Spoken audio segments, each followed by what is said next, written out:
Bonjour et bienvenue à cette formation des ateliers 24 sur 24. Aujourd'hui, nous allons traiter du concept de création de jeux vidéo. Donc, l'atelier s'intitule « Créer votre propre jeu vidéo », un atelier ludique pour enseigner les mathématiques et le codage à l'aide de MakeCode Arcade. Donc, c'est Dominique Tremblay qui est avec vous aujourd'hui. Je suis un consultant en éducation qui offre du perfectionnement professionnel un peu partout dans les conseils scolaires à l'échelle du pays. Et aujourd'hui, nous allons vraiment nous concentrer sur le codage. Et c'est un domaine qui m'intéresse beaucoup. D'ailleurs, dans le cadre de mon travail, je travaille avec les Olympiades de robotique mondiale, la WRO, en tant que juge en chef. Et j'accompagne aussi des équipes qui se préparent pour les concours de robotique. Donc, on a beaucoup de codage à faire. Aujourd'hui, on va utiliser un outil gratuit, parce que souvent, la robotique, ça demande l'achat d'équipement. Mais aujourd'hui, on va regarder un outil gratuit qui est disponible à tous. Ça s'appelle Microsoft Arcade, MakeCode Arcade, mais la bonne nouvelle, c'est que vous n'avez pas besoin d'avoir un compte Microsoft pour l'utiliser. Donc, si vous travaillez dans un conseil scolaire qui utilise Google, vous pouvez utiliser aussi cet outil tout à fait gratuitement. Ça va nous permettre de voir les concepts de mathématiques par le jeu, en faisant des jeux d'arcade. Et une des premières questions à se poser lorsqu'on traite de ce sujet-là, c'est qu'est-ce que c'est un jeu d'arcade? Donc, vous vous souvenez peut-être de votre jeunesse, les arcades, hein? On allait dans ces endroits, il y avait des jeux vidéo quand même très simples. Hein? Si on prend par exemple des jeux comme Pac-Man ou Pong, c'était quand même des jeux très simples sur lesquels on jouait sur une machine et aussi le contrôleur de jeu était très simple. Hein? C'était pas comme nos contrôleurs, par exemple, pour la PlayStation ou la Xbox de nos jours, qui ont beaucoup de boutons, qui sont très ergonomiques. Souvent, il y avait 2 boutons et un joystick. C'était tout ce qui était disponible sur ces machines. Donc, ça, c'était les jeux d'arcade. Et on va travailler avec les élèves à des jeux d'arcade très simples, mais qui vont permettre de voir des concepts de mathématiques et aussi certains concepts de sciences plus avancés. Et je vous invite à retourner un peu dans la nostalgie des jeux d'arcade pour essayer de penser un peu à quoi ça a l'air un jeu d'arcade. On est évidemment en 2D, on n'est pas en 3D. Si jamais ça vous intéresse de faire du codage pour des jeux en 3D, il y a d'autres interfaces qui peuvent être utilisées, comme Roblox par exemple, qui peuvent être utilisées pour le 3D, mais en 2D, Microsoft MakeCode Arcade est 100% gratuit et fonctionne très bien. Donc, pourquoi est-ce qu'on intègre les jeux d'arcade dans notre salle de classe? Bien, premièrement, ça va nous permettre d'aller chercher des concepts de mathématiques en sens des opérations. Les élèves, à mesure qu'ils inventent leur jeu, vont devoir faire des additions, des soustractions, des multiplications et des divisions, et voir aussi l'effet de ces valeurs numériques sur les personnages qu'on appelle des sprites en passant en codage, qui nous permettent de voir l'effet, par exemple, sur la vitesse d'un objet, sur son déplacement. Donc, tout ça peut influencer ce qu'on est en train de faire dans notre jeu vidéo. Étant donné qu'on est dans un mode en 2D, on a évidemment la géométrie. Et les élèves vont travailler avec le plan cartésien.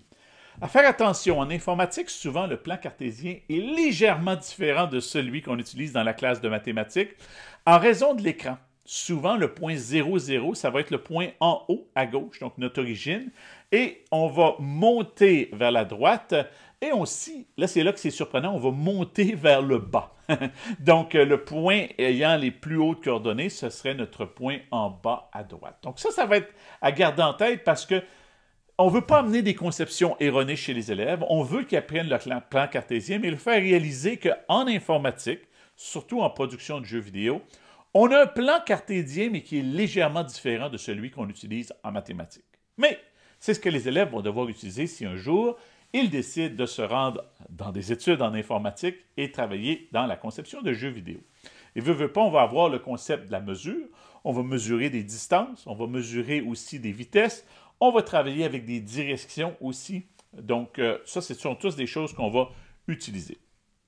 Évidemment, on va utiliser aussi des concepts d'algèbre, comme par exemple les variables. Donc, lorsqu'on est en train de travailler avec notre codage, par exemple, pour garder un compte des scores, on va utiliser des variables dans lesquelles on va entreposer, par exemple, le score, on va entreposer ou emmagasiner le nombre de vies restantes. Donc ça, ce sont tous des concepts qu'on voit dans les jeux d'arcade. Si vous voulez vous imaginer aussi un jeu d'arcade, je vous ai mentionné Pac-Man, je vous ai mentionné Pong, essayez de penser peut-être aussi au premier Super Mario qui était sorti sur la console de jeu Nintendo, la originale. C'était en 2D, c'était très similaire au niveau des jeux d'arcade. Évidemment, il va y avoir des probabilités aussi. Parce que souvent, on veut un peu de hasard. Hein? On ne veut pas que, par exemple, les ennemis, les choses à ramasser soient toujours au même endroit. Donc, on va utiliser les probabilités pour faire apparaître ces choses-là. À différents rythmes aussi. Parfois, on peut avoir certains qui vont être en plus grande quantité, en moins grande quantité. Ça, on va utiliser les probabilités pour générer ces choses-là. Évidemment, en sciences, on a le mouvement. Donc, si, avec vos élèves, vous travaillez des concepts de physique, surtout des concepts de physique au secondaire, mais là, on a tout le concept du mouvement. Maintenant, quand on me demande Microsoft MeCode Arcade, à quel niveau d'âge, moi, je l'utilise chaque été dans les camps d'été, les camps qui sont offerts par le Centre Franco, les camps Montreca, et on travaille avec des élèves de 7e, 8e, mais on pourrait facilement aller au cycle moyen et pousser ça jusqu'au cycle supérieur, tout dépendant des activités que vous allez faire. Donc, facilement, là, la 4e jusqu'à la 12e année, on peut adapter les activités de MeCode Arcade pour les rendre plus simples et plus complexes. Et une des choses qu'on va couvrir, ça c'est évident, c'est le codage. Donc, on va aller chercher nos attentes et contenus de codage, que ce soit les books, les structures imbriquées, les structures de type si alors, sinon, dans les conditionnels, travailler à documenter notre code, à créer des variables, à créer des sous-programmes. Toutes ces choses-là vont être apprises par le biais de la création de jeux dans Microsoft MeCode Arcade. On me demande souvent aussi, mais pourquoi j'utiliserais ça lorsque mes élèves créent déjà des jeux dans Scratch? Et Scratch est excellent, excellent pour raconter des histoires. Et oui, on peut faire des petits jeux dans Scratch, mais si vous voulez une interface qui est spécifiquement conçue pour la création de jeux vidéo, vous allez voir que Microsoft MeCode Arcade est beaucoup plus puissant spécifiquement pour la conception de jeux. Ça ne serait pas une belle interface pour raconter des histoires, par exemple. Et Scratch aussi offre des choses un peu différentes, étant donné que Scratch a été créé pour un contexte scolaire. Hein? Ce n'est pas quelque chose qui a été utilisé pour programmer à l'université ou dans le cadre d'un projet d'ingénierie. Scratch va utiliser, par exemple, le plan cartésien tel qu'on est habitué, où on a les 4 cadrans. Donc, Scratch est basé sur le plan cartésien traditionnel. Tandis que Microsoft MeCode Arcade est vraiment basé sur le plan cartésien qui est utilisé dans la conception de jeux. Donc, c'est beaucoup plus spécialisé en termes de conception de jeux. C'est un avantage de Microsoft MeCode Arcade. Maintenant, pourquoi on utiliserait ça pour faire nos concepts de mathématiques, plutôt que d'utiliser autre chose? Mais premièrement, c'est motivant pour l'élève. Les élèves sont habituellement très, très fiers d'avoir fait leur propre création de jeux vidéo. Ça permet aux élèves d'exprimer aussi leur créativité. Ce qui est intéressant, à la fin d'une leçon avec Microsoft MeCode Arcade, il n'y a pas un des jeux qui est pareil. Il y a des petites similarités, mais les élèves vont créer leur propre jeu. Il y a d'ailleurs de belles possibilités d'intégrer le concept des arts aussi, parce que l'élève va utiliser des pixels pour dessiner ces différents sprites, les différents objets, les scènes. Donc, l'élève pourrait aussi intégrer ces concepts d'art dans sa création. Ce qui est intéressant aussi, c'est que si vous regardez, par exemple, le nouveau programme cadre de sciences, on parle beaucoup, dans le processus de design en ingénierie, de l'idée de créer pour quelqu'un d'autre, hein? Avoir de l'empathie pour quelqu'un d'autre, faire des inventions pour quelqu'un d'autre. Bien, de faire de la conception de jeux vidéo pour quelqu'un d'autre, c'est quelque chose qui est fort, c'est quelque chose qui est important, parce que là, on ne se fie pas à « je me moi ». Je dois me poser des questions. Hein? Si je conçois un jeu vidéo pour un enfant de maternelle, évidemment, le jeu vidéo va être très différent de ce que si je le conçois pour un jeune de 7e, 8e année, ou si je conçois le vidéo pour un adulte, ou même pour une personne âgée. Au niveau de l'interface, au niveau de la difficulté du jeu, ça va être différent. Au niveau même du langage utilisé. Un autre exemple aussi, si vous concevez un jeu pour quelqu'un qui est débutant dans le monde du jeu vidéo, ou pour quelqu'un qui est un expert et joue aux jeux vidéo constamment, bien, il va falloir s'assurer que le niveau de difficulté est différent. Puis souvent, les élèves vont pouvoir aussi créer un jeu vidéo qui a différents niveaux de difficulté. Comme ça, ben, le jeu peut être adapté pour un joueur débutant ou un joueur plus avancé. D'ailleurs, la plupart des jeux vidéo à lesquels on joue, il y a différents modes. Hein? Le mode débutant, le mode intermédiaire, le mode avancé, le mode expert. Mais c'est possible aussi avec Microsoft McCode Arcade. Donc, gardez ça en tête. Ça serait important que les élèves passent par le processus même d'aller faire une entrevue avec la personne pour qui ils créent un jeu. Et à la fin aussi, de faire une mise à l'essai, de faire des observations, peut-être un sondage auprès de la personne qui a utilisé leur jeu pour vérifier est-ce que le jeu répond bien aux besoins. Puis quand je parle de besoins, ici, on parle évidemment de besoin de se divertir. Est-ce que mon jeu était divertissant pour la personne pour qui je l'ai créé? Comme je mentionnais, le plan cartésien est un peu différent. Je vous le rementionne parce que ça, c'est important. Ça peut être un petit peu déstabilisant, surtout si vous êtes enseignant et enseignante de mathématiques au secondaire. Donc, vous le voyez un petit peu à l'écran ici. On peut utiliser le curseur pour déplacer la droite à la verticale et la droite à l'horizontale et déterminer la position à laquelle un personnage va apparaître dans le jeu vidéo.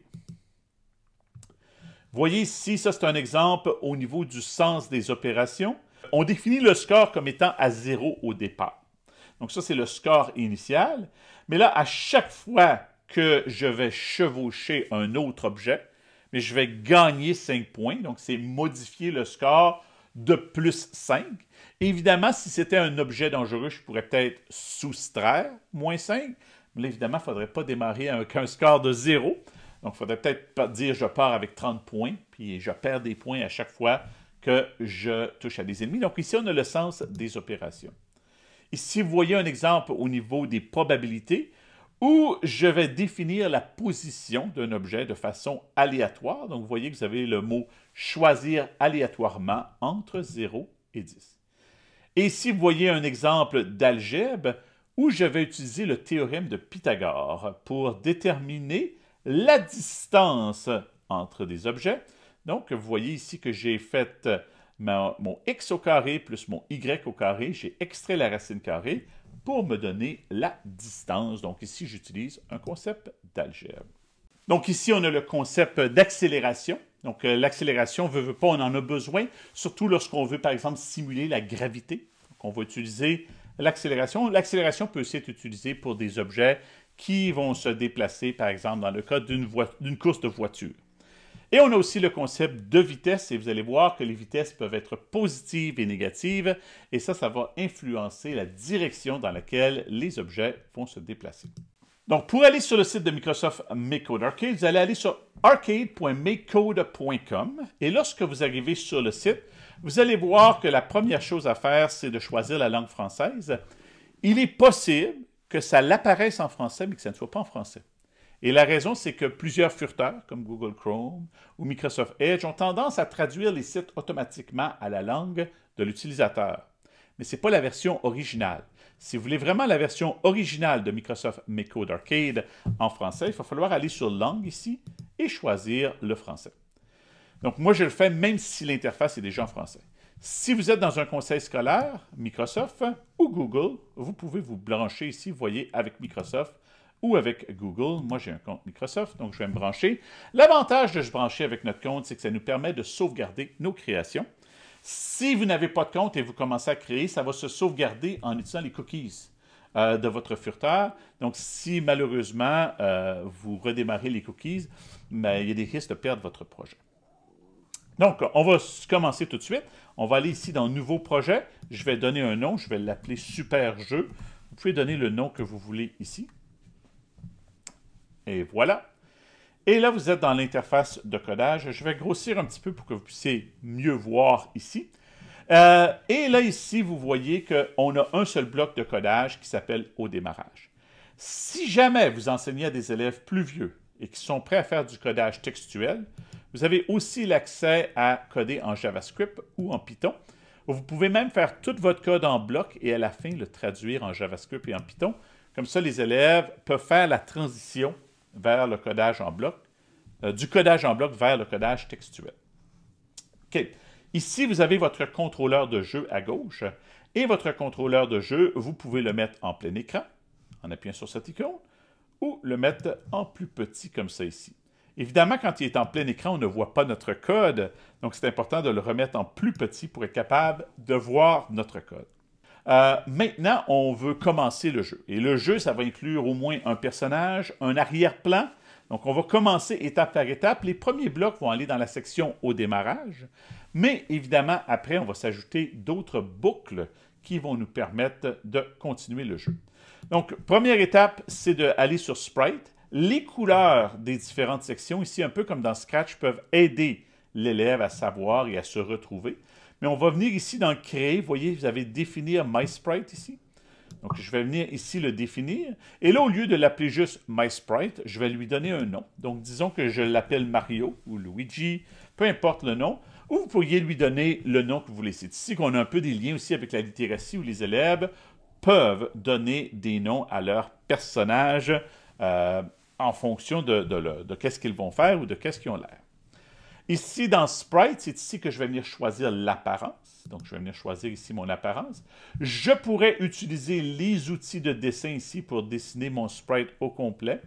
Par défaut, ça fait un sprite de 16 sur 16, mais vous pouvez changer ça ici si vous voulez faire un sprite plus gros ou un sprite plus petit.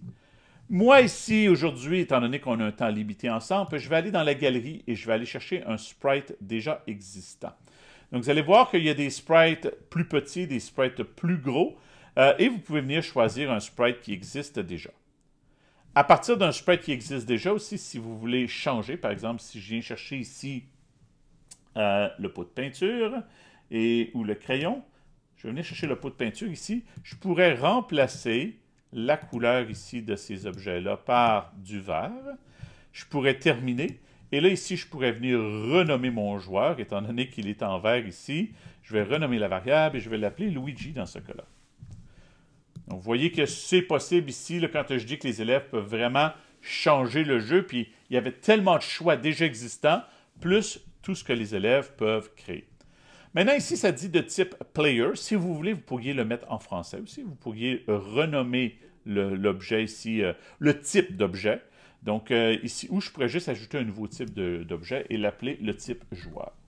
La raison qu'on fait ça, c'est qu'il y a certains sprites qui vont peut-être avoir différents types. Peut-être qu'on va avoir des sprites qui vont être des ennemis, peut-être qu'on va avoir des sprites qui vont être des points bonus. Donc, on crée des sprites et on lui donne un type. Dans ce cas-ci, c'est un type joueur.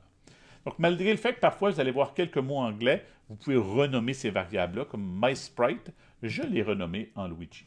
Et là, vous voyez qu'on a toujours notre joueur. Présentement, il n'y a rien qui se passe dans la console de jeu. Donc, malheureusement, il n'y a rien qui se passe à l'instant. Mais là, on va ajouter des choses. Donc, par exemple, je vais venir ici dans Scène et je vais venir ajouter un arrière-plan. Donc, je vais venir définir l'image d'arrière-plan. Et si je viens ici, je pourrais dessiner au complet l'image d'arrière-plan ou je peux aller dans la galerie chercher une image déjà existante. C'est un peu votre choix. C'est là qu'on va voir la créativité des élèves là, qui adorent créer leurs propres choses. Maintenant, présentement, mon jeu est un petit peu ennuyant parce qu'il n'y a absolument rien qui se passe. C'est là qu'on va utiliser des concepts de contrôleur. Donc, je vais venir dans contrôleur ici, et là, je vais trouver quelque chose qui s'appelle déplacer avec les boutons. Maintenant, MySprite n'existe plus parce que je n'ai pas créé rien qui s'appelait MySprite, mais j'ai créé un sprite qui s'appelait Luigi. Donc là, je vais dire « Déplace Luigi ». Vous voyez que si vous faites une erreur, comme ici, j'invitais mon ordinateur à déplacer MySprite avec les boutons, il s'est dit « Mais il n'y a pas personne qui s'appelle MySprite ». Il me met une petite image m'indiquant qu'il y a une erreur. Je vais revenir ici à Luigi.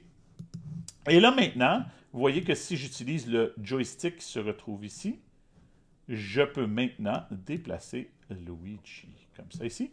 Plus facile aussi, si vous préférez, vous pouvez utiliser les touches sur le clavier, soit les touches fléchées ou les touches ASDW qui sont utilisées souvent par les joueurs de jeux vidéo.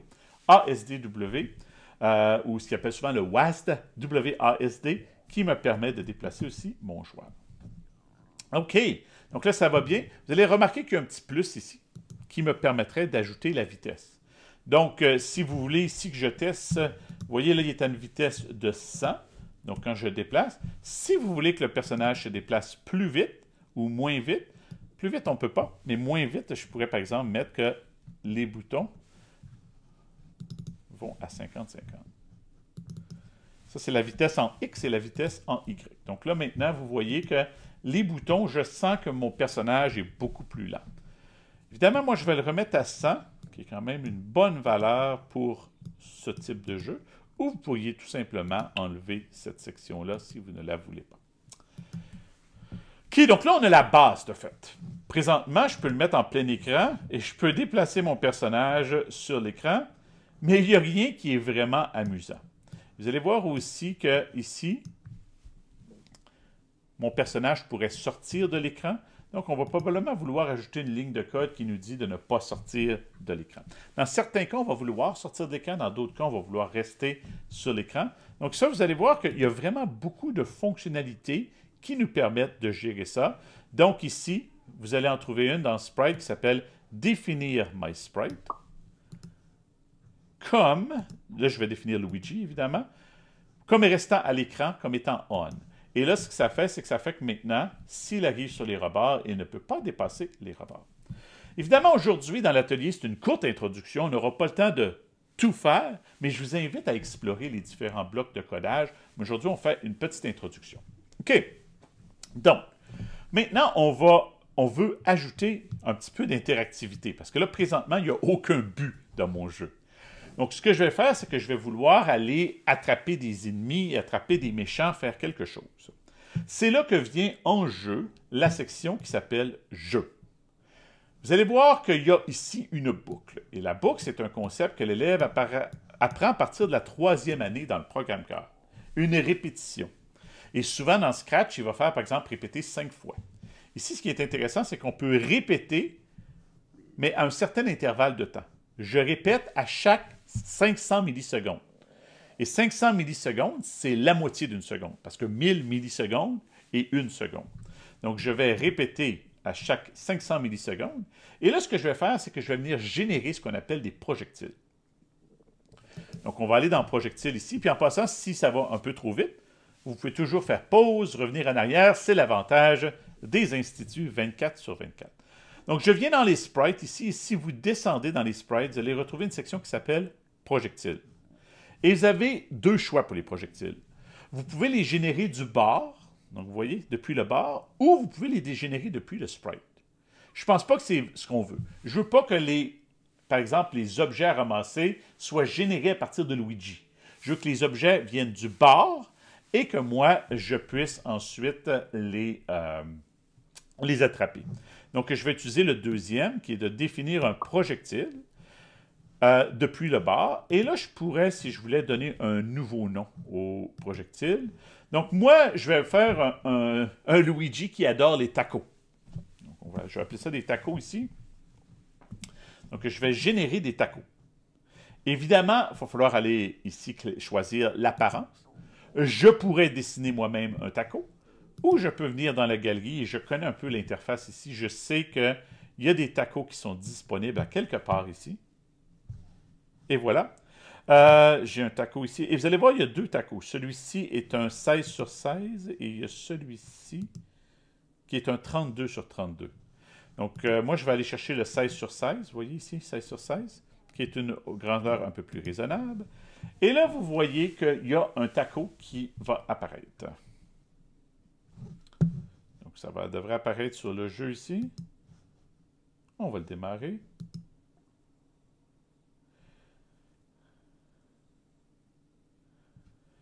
Et là, vous voyez que j'ai des tacos qui apparaissent ici. OK?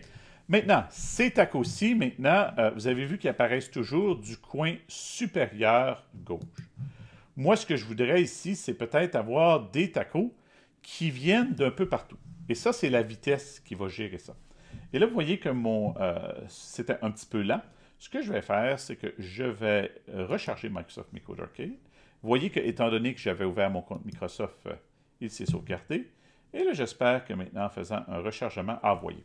Beaucoup mieux. Si jamais ça arrive, ça lag un petit peu, vous faites juste quitter Microsoft Macro Arcade et vous revenez dans votre fichier. Donc là, vous voyez que les tacos sont générés à chaque demi-seconde à une vitesse de 50-50. Et la raison qu'ils vont dans cette direction-là, c'est qu'ils vont à une vitesse de 50 vers la droite et 50 vers le bas. Je vous rappelle que le plan cartésien est positif vers le bas dans Microsoft Macro Arcade. Donc, si je voulais générer moins de tacos, je pourrais dire j'en veux à chaque 1000 millisecondes ou à chaque 1 seconde. Vous voyez que là, j'en ai juste un à chaque seconde. Donc ici, si je veux beaucoup de tacos, regardez, ça en fait beaucoup, là. OK? Moi, je vais venir à chaque 500 millisecondes. C'est quand même une belle fréquence, 500 millisecondes. Et là, ici, on va venir s'amuser à changer. Par exemple, qu'est-ce qui arrive si je mets une vitesse de 0 en Y et de 50 en X? J'ai des tacos qui vont être générés. Ils n'ont aucune vitesse verticale, ils ont seulement une vitesse horizontale et cette vitesse est positive. C'est pourquoi ça va vers la droite. Et ça, je vous invite à ce que les élèves essayent. Hein? Essaient différentes valeurs pour voir qu'est-ce qu'ils obtiennent. Donc là, ici, je vais y aller 0,50. Et là, vous voyez qu'ils ont une vitesse vers le bas, aucune vitesse horizontale. Maintenant, comment est-ce que je peux les faire venir vers la droite ou vers la gauche? Bien, je pourrais avoir des vitesses négatives. Comme par exemple ici, j'ai mis une vitesse en X négative. Donc là, ici, vous voyez que maintenant, les tacos apparaissent du coin supérieur droit et ils descendent. Donc, ils descendent parce que la vitesse en Y est positive, mais ils vont vers la gauche parce que la vitesse en X est négative. Et là, si je mettais par exemple 2 vitesses négatives ici, on teste ça de nouveau. Mais là, vous voyez qu'ils vont apparaître du coin inférieur droit. Ils montent parce que la vitesse en Y est négative et ils vont vers la gauche étant donné que la vitesse en X est négative. Maintenant, pour rendre le jeu plus intéressant, il faudrait que les tacos viennent d'un peu partout. Ils viennent du bord, mais qui se déplacent de façon un peu plus aléatoire. C'est là qu'on va inclure le concept de probabilité. Donc, je vais venir ici dans mathématiques, dans la section maths, et vous allez trouver un mot qui s'appelle choisir aléatoirement. Je vais amener 2 de ces blocs, et disons que je vais dire, moi, je veux des vitesses entre moins 50 et plus 50. Chaque fois, il va piger une vitesse différente. Moins 50 et plus 50. Et là, je vais prendre ces vitesses-là et je vais les amener ici. À la place de ces 2 éléments-là, vous voyez, j'ai remplacé ça par au hasard. Et là, maintenant, si je démarre le jeu, vous voyez que j'ai des tacos qui viennent d'un peu partout. Il y en a qui viennent du bas, il y en a qui viennent du haut. Et là, mon personnage, l'objectif, ça va être de se déplacer et d'attraper le plus de tacos possible. OK, je vais arrêter le jeu et on va faire ça. Là, maintenant, on est capable de générer les tacos. Là, il faut s'assurer qu'on puisse vérifier quand il y a un taco qui est par-dessus ou quand mon personnage touche un taco. Et ça, dans l'interface, si je viens dans Sprite, ça s'appelle chevauche. Vous allez retrouver ça dans les superpositions, donc dans la section Sprite, vous allez trouver les superpositions. Donc, vous allez amener une boucle de superposition. Et ça aussi, c'est une boucle. Vous voyez que ça amène un peu plus de diversité au niveau des boucles que ce qu'on pouvait faire dans Scratch. Donc, ici, c'est une boucle qui va avoir lieu continuellement. C'est une boucle à l'infini qui va vérifier quand un sprite de type, et là, étant donné que j'ai appelé joueur, je vais mettre joueur. Donc, quand un sprite de type joueur, c'est-à-dire mon Luigi, chevauche un autre sprite de type, et là, c'est un sprite de type projectile. Vous voyez, mes tacos, c'était des projectiles.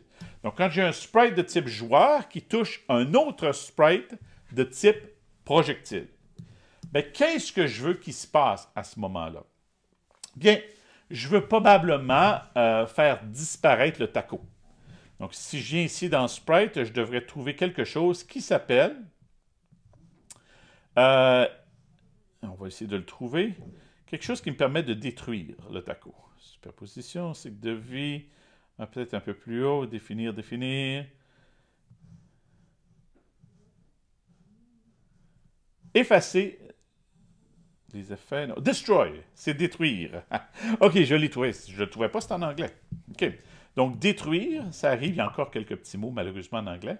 Donc, détruire le sprite, mais là, ce n'est pas le sprite que je veux détruire. Ce n'est pas my sprite, ce n'est pas Luigi, c'est l'autre sprite. Et je ne sais pas c'est quel des tacos, mais c'est le taco qui présentement est en train de toucher à mon joueur.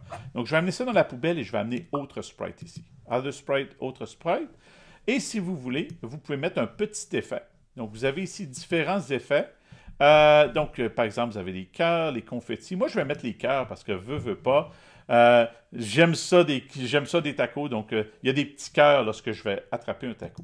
Donc là, si je démarre le jeu ici maintenant, vous voyez que j'ai des tacos qui viennent de partout. Et lorsque, vous voyez les petits cœurs?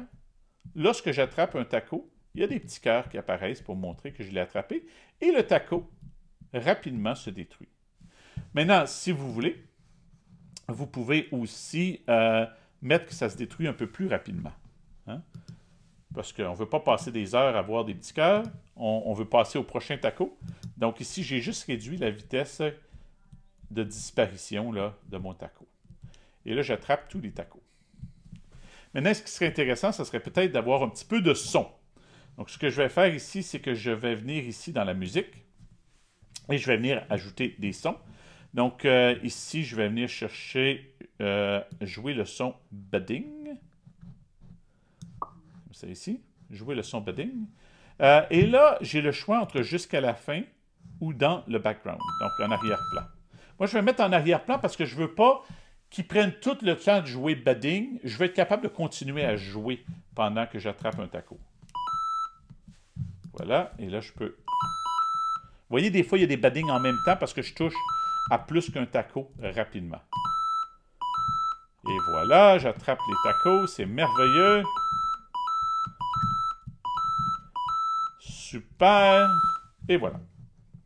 Donc, vous voyez que là, déjà, le jeu commence à être un peu plus intéressant. Donc, j'ai joué les sons budding et j'attrape les tacos. Maintenant, ça serait intéressant d'ajouter d'autres éléments au jeu. Puis encore une fois, s'il y a trop de tacos, si vous voulez changer la vitesse des tacos, si vous voulez changer la vitesse du joueur, hein, c'est toutes des choses que vous pouvez faire avec cette interface.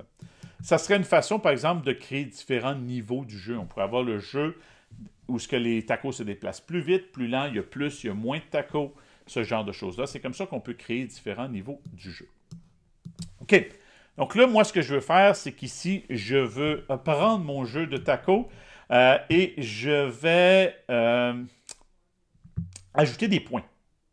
Donc, pour ajouter des points, je vais revenir dans la section au démarrage. Donc, vous voyez ici, on apprend à partir de la 6e, de la 7e année, surtout de la 7e année, que l'élève fait des sous-programmes. Mais on a comme différentes sections dans notre programme ici. Et on n'a pas encore vraiment créé un bloc personnalisé, mais on a quand même plusieurs sections. Et dans la section au démarrage, c'est ici que je vais venir dans Info. Et vous voyez que vous avez des informations sur le score ici. Donc, dans ma zone de démarrage, je vais venir définir le score à 0. Parce qu'évidemment, au départ, je n'ai pas encore attrapé de taco, donc j'ai défini le score à 0. Maintenant, à chaque fois que j'attrape ici un taco, c'est ici que je vais venir modifier le score de 1. Donc, je vais ajouter 1 au score ici. Et là, maintenant, si je démarre le tout, vous voyez en haut à droite, mon nombre de points apparaît. Donc, à mesure que j'attrape des tacos, mon nombre de points apparaît. Maintenant, là, ce qui est un peu pas intéressant, c'est qu'il n'y a comme pas de fin à mon jeu. Le jeu est comme... ne finit pas. Donc, c'est pourquoi, une des choses qu'on peut ajouter aussi, c'est le temps. Donc, on va venir ici, dans Info, et vous allez voir qu'il y a quelque chose comme un compte à rebours. Donc, ici, je vais démarrer un compte à rebours. Et disons que je vais me donner 20 secondes pour attraper le plus grand nombre de tacos possible. Donc là, ce que je vais faire ici, c'est que je vais démarrer le jeu. Et maintenant, vous voyez qu'au milieu, j'ai mon décompte. Et là, je dois essayer d'utiliser ici mon personnage pour attraper le plus grand nombre de tacos. Il me reste 3 secondes. Et j'ai réussi à en attraper 24 en 20 secondes, qui est quand même plus qu'un taco par seconde.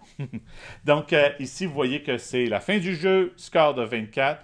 C'est là que, ici, vous voyez un peu pourquoi c'est un peu plus avancé que Scratch, parce que Scratch, il aurait fallu créer nos propres variables, créer nos propres affichages, tandis qu'ici, c'est déjà fait pour l'élève. Donc, c'est quand même plus simplifié dans ce cas-ci.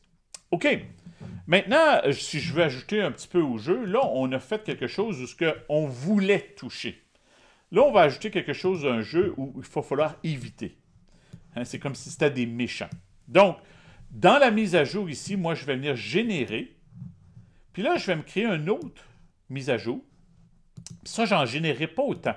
Peut-être 1 par seconde ou même 1 par 2 secondes. Je vais générer quelque chose de dangereux. Donc, je vais aller ici dans Sprite. Je vais me définir un sprite. Puis là, ça, je vais aller choisir qu'est-ce qui va avoir l'air. Donc, on va aller chercher quelque chose de dangereux. Je ne sais pas qu'est-ce qu'on pourrait aller chercher. Peut-être des têtes de mort, hein? Squelettes comme ça ici.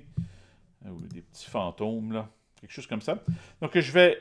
et ça, je vais l'appeler de type, par exemple, ajouter une nouvelle sorte. Hein, je vais l'appeler un ennemi.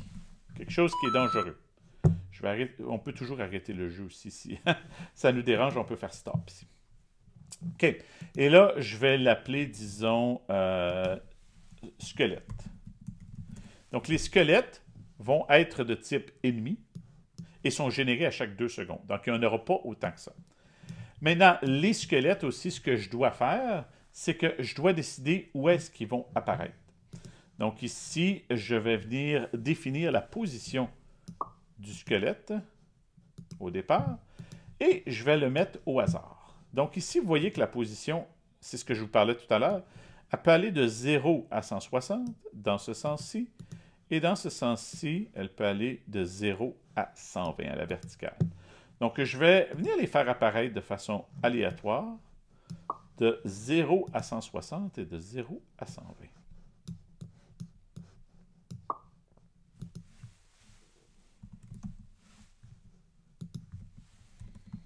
160 et de 0 à 120. OK. Donc là, ça devrait générer des squelettes et on va lui donner une vitesse aussi. Donc, je vais venir dans Sprite ici, définir la vitesse. Et un peu comme j'avais fait pour les autres, je vais venir définir la vitesse des squelettes comme étant au hasard entre moins 50 et plus 50. Puis là, vous pouvez choisir. Peut-être que les squelettes vont avoir une vitesse différente des tacos. C'est possible. Vous voyez que si j'utilise une technique là où j'ai dupliqué, plutôt qu'avoir besoin de le remettre une deuxième fois. Donc là, maintenant, si je teste le code ici, vous voyez que les squelettes apparaissent. Il y en a moins. Et les squelettes, si par hasard je les touche, bien, ça pourrait me faire perdre des vies. Et c'est ce qu'on va faire. Donc, il y a un concept dans les infos ici qui s'appelle les vies. Donc, je vais définir mon nombre de vies comme étant 3 vies, qui est quand même un standard dans les jeux vidéo. Et ce que je vais faire, c'est que lorsque je touche à un squelette, donc on va se faire un autre chevauche ici. Quand mon sprite de type joueur chevauche un autre sprite de type ennemi, OK? On va faire disparaître. Donc là, c'est ici que je viens chercher mon détruire. On va faire disparaître le other sprite, l'autre sprite qui est le squelette. Je vais me choisir un effet. Donc ici, je ne mettrai pas des cœurs, évidemment. Je vais peut-être mettre du feu pendant 200 millisecondes. Je veux que ce soit quand même assez vite. Et là, je vais me choisir un autre son. Hein, un son qui n'est pas budding. Que je vais jouer dans le background, dans l'arrière-plan. Disons que je vais aller piou, piou. C'est pas pire, ça. Et là, on va venir dans Info, on va venir réduire le nombre de vies. Là, encore une fois, moi, je le fais le jeu comme ça, là, mais vous pouvez le faire comme vous voulez. Hein? Ayez pas peur. Les élèves, en fait, n'ont pas peur d'essayer des choses. Je vais venir modifier mon nombre de vies de moins 1. OK, donc là, si j'essaie ça ici, et là, je vais aller toucher par... Vous voyez que j'ai touché volontairement un squelette et vous voyez que mon nombre de cœurs vient de baisser. Je vais aller toucher un autre squelette. Vous voyez qu'il me reste un cœur maintenant. Donc là, un défi de plus. Je dois attraper le plus de tacos possible, mais en évitant les squelettes. Si je perds toutes mes vies, on va faire un test. Je vais m'organiser pour perdre toutes mes vies. Je vais aller toucher tous les squelettes. 2. Et le dernier. Vous voyez que là, j'ai un game over. Pas à cause du temps, mais à cause des squelettes que j'ai touchés. Donc, je pense qu'on a un jeu complet ici.